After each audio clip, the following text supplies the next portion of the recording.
What's up, YouTube fam? Welcome back to the channel. In this episode, we're going to talk about the differences, right, or the untold truths about option selling versus option buying. So obviously, as you see, I have both positions open, and we're ending the day up on the account at 20.9. Now, obviously, a lot can change because of this position, right? This one's going to be expiring tomorrow, and this one we still have plenty of time on, right? Now, with that being said, when it comes to buying options, obviously, nowhere on this channel do I really preach that you should be buying 1 day, 0 date, right? I had a thesis about this week, and listen, the thesis, it has been wrong. I will say this, there was times where, obviously, if you guys remember, I started off with SPY calls yesterday, ended up taking a small loss on them, went into Tesla calls just because. The reason why I got out of SPY was because I didn't like what Microsoft was doing, so I transferred it into Tesla. And at one point I was down 350 today, and then another point I was up 400. Ultimately, yes, buying options 1 day away, 2 days away, 3 days away is gambling, and it was a gamble I was willing to take. Listen, I'm not ever claiming to be perfect, right? As normal human beings, sometimes we step foot in the casino and you let things get a little out of control, right? I only planned on losing 500. Now I'm putting myself in a position where I'm almost going to lose 1,000, and that again is because I bought options that are a day away. So here's what I will say about option buying, right?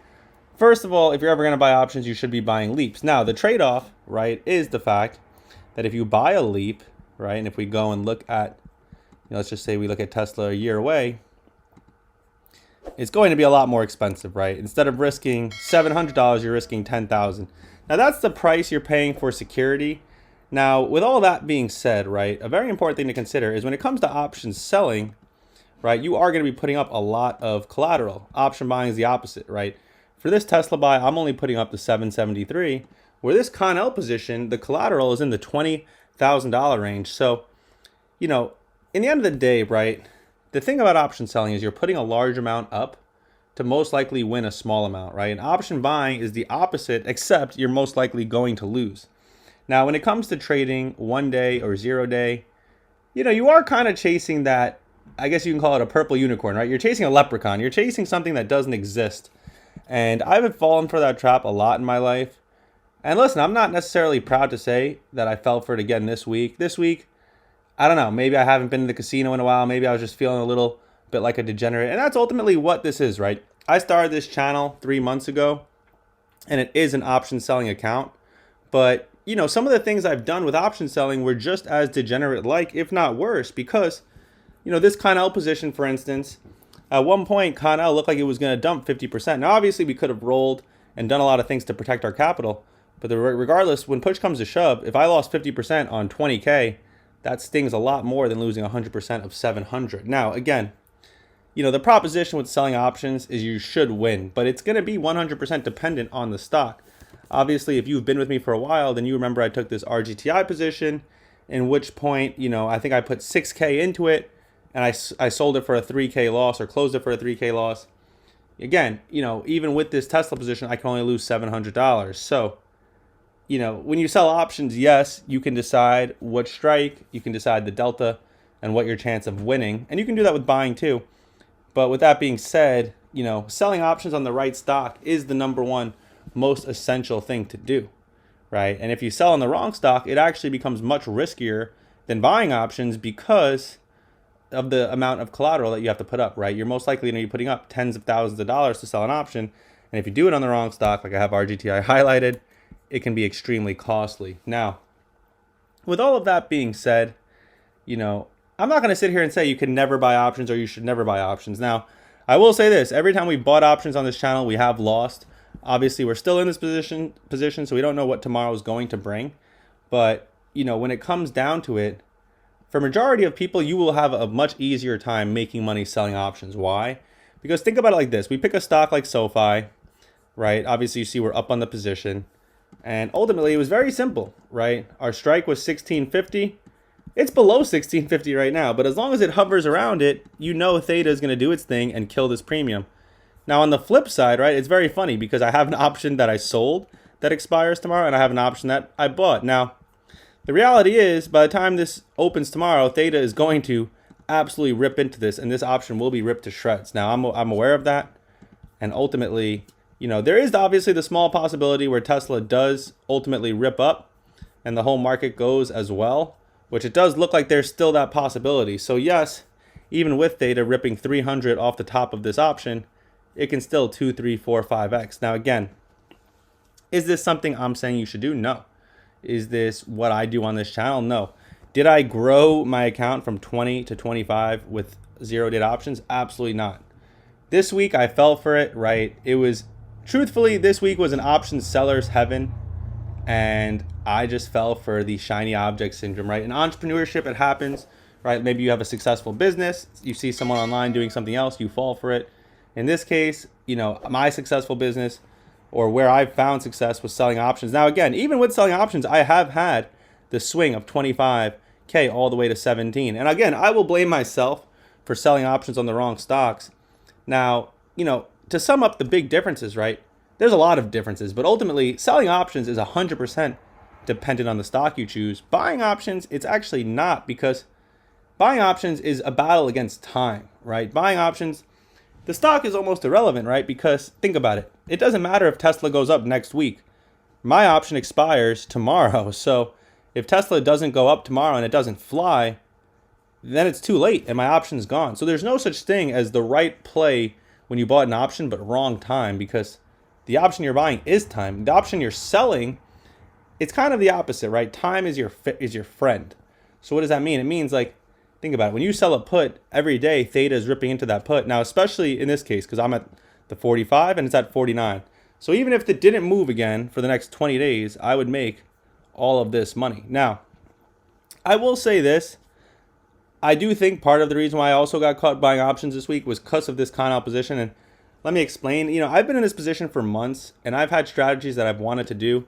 Obviously, if you've been following me, you know that I've been talking about selling puts specifically on TQQQ and running the wheel strategy. As much as I'd love to do it on Con-L, the fact that it has monthly expirations just makes it, just not, it doesn't necessarily fit what I'm looking to do, because what I'm looking to do is more of a weekly strategy. And I think just getting a little antsy, impatient led me to just doing some things that maybe I shouldn't have done. Now, again, is there a chance that Tesla flies tomorrow? We have one of those crazy trending Fridays? Absolutely. That's why I'm holding this contract to see, right? And it's a good, it's a good learning experience, right? And I know some of you are going to be watching this and say, buying a 0 day, buying a 1 day, it's ridiculous. Who the hell's doing that? Listen, I got a newsflash. Majority of people who buy options are buying the same week expiration, whether they can't afford to go for leaps or they're just letting their degenerate tendencies get to them. Majority of people are making this mistake. So if you're watching this and you want to hate, keep in mind, right? I'm just a guy making videos. Just because I have a YouTube channel doesn't make me perfect. It doesn't make me this god that knows everything about the markets. I'm a guy that put 20K into an account and I've documented it. And if you're watching this video, you just stumbled across it, right? There's a big universe. There's a lot going on this planet. There's a lot going on in our galaxy. And somehow I decided to do this live or whatever publicly, and somehow you stumbled upon it, right? Does it make me perfect? No. Does it make me a bad person because I bought a 1 day gamble? No, right? Because guess what? Some people are motivated to gamble, right? Like, if you've seen a guy like Vegas Matt on Instagram who, puts, every time he gains 10,000 subscribers, he puts it on a hand, $12,000, $13,000 blackjack hand, whatever. To me, that's motivation, right? I want to get rich and go to the casino and put 5K on a hand. And do I think that buying options is what's going to grow my account? No. Do I believe that long-term growth, compounding wins with selling options is what's going to lead you to the promised land? Absolutely. Have I made tons of mistakes since starting this journey? Yes. And ultimately, I've learned the hard way from buying options. I've learned the hard way from selling options. And that's why, sooner than later, I want to just get to what the strategy that I preach, the strategy that I know is going to win, which is running the wheel on TQQQ, which is why there's a side of me that might close this Con-L position very soon, if not tomorrow, because I will say this, if you've been with me from the beginning, then you know that you've been on a hell of a roller coaster. And I'm at that point where, it was devastating to lose all my profits. It was even more devastating to be down here. Now I'm up here, despite all of the crazy things I've put myself through, put you through. There's a possibility tomorrow I flatten this entire account. Obviously, this position is going to expire and this position is going to expire. But there's a possibility I flatten this one as well and just go complete. I wouldn't say go 0 positions, just go into the TQQ put sells to start enacting the strategy that I know will compound and win over the long term. So I hope you guys see what's going on, right? In terms of buying options, listen, I do believe in buying leaps. I do believe in selling covered calls. And if you want to gamble here and there, understand that it's a gamble, right? If you think that being a zero date trader or same week expiration trader is something you should do for a living and retire your family, then you're fooling yourself, right? You should look at it like, you know what? Every couple months, I'm going to go to the casino and play some poker, play some blackjack, and every couple months, maybe I'm going to buy an option and have some fun. Now, I know I'm going to have haters. I know there's going to be some people who think they're so smart and tell me, oh, well, you should be, doing smart, doing things that compound, like selling options. That's what this channel is all about. And you're 100% right. But keep in mind, this 20,000 is a small portion of my portfolio. I wouldn't document trading with all of my money live. It would just be way too much pressure. Ultimately, this account is all that matters, right? I'm trying to grow this account from 20 to 40K within a year, right? And ultimately, I'm doing little things that I think can help boost. Now, if it fails and backfires, I'm accepting that risk. Regardless, by the end of the day, tomorrow, I expect we'll be at least over 20K. And there's a chance I keep the Connell position. There's a chance I flatten it so we can get to what we want to get to, which is running the wheel strategy on TQQQ, which is what I still believe is ultimately going to make you the most wealth. Obviously, just because I have some fun here and there, which honestly, I don't even consider it fun, right? Because I don't consider losing fun. But just because I took some crazy trades, some gambles here and there, doesn't make me a bad person. I'm not selling mentorship. I'm just having fun. I'm just trying to grow. I'm trying to learn from experience. I hope you're learning a lot along the journey. That's what this is. It's a journey. And I anticipate, getting this account from 20 to 40K. I don't care what anyone has to say. I don't care what anyone thinks. I'm doing this for me. I'm doing this for the people that appreciate, the people that support it. I hope you're one of them. I hope you enjoyed this video, and I will see you in the next one.